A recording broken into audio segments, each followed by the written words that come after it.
Ukimtafuta Mungu kwa bidii, lazima Mungu awe karibu kwenye maisha yako, na kwenye kila jambo utamwona Mungu, kwa sababu Mungu wetu ni Mungu aliye nini?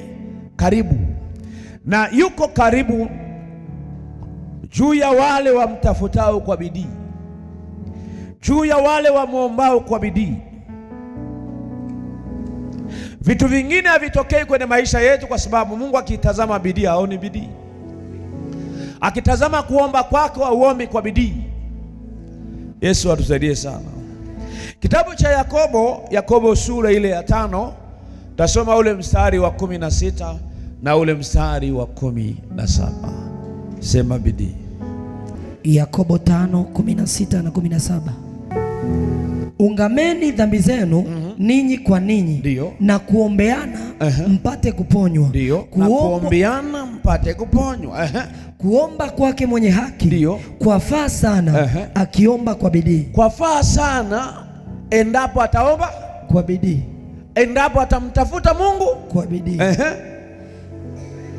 Eliya alikuwa mwanadamu, Ndiyo, mwenye tabia moja na sisi, Ndiyo, akaomba kwa bidii. Akaomba kwa bidii. Mvua isinyeshe. Mvua isifanyaje? Isinyeshe. Na mvua haikunyesha. Na mvua haikufanyaje? Haikunyesha. Kwa nini haikunyesha? Kwa sababu aliomba kwa bidii. Aliomba kwa bidii. Endelea. Akaomba kwa bidii, Ndiyo, mvua isinyeshe. Ndiyo. Na mvua haikunyesha, Ndiyo, juu ya nchi muda wa miaka 3 na miezi 6. Ndiyo. Akaomba tena. Hebu sema akaomba tena. Akaomba tena. Mbingu zikatoa mvua, Ndiyo, nayo nchi ikazaa matunda yake. Haleluya. Amen. Utashangaa mpendo anakuja nyumbani mwa Mungu, kesi yake ina miaka 10, anataka iishe kwa siku moja, siku 3.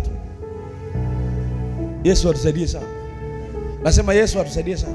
Na ndio maana mara nyingi huwa nawaeleza wanangu kwa uwazi kabisa, shida sio baraka, shida ni namna ya kutunza baraka,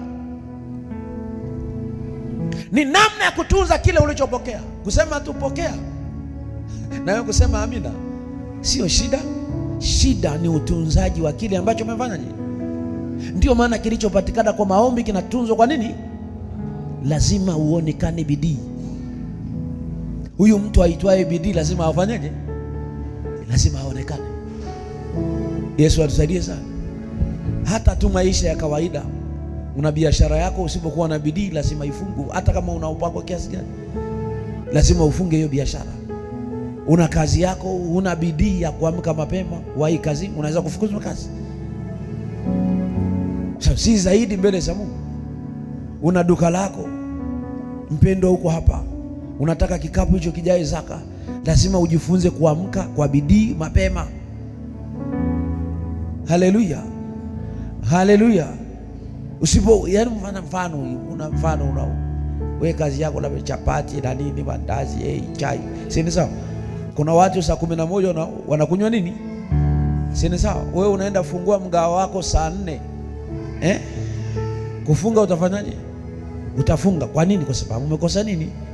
Umekosa bidii. Wahi kufungua na uchelewe hautakuwa maskini.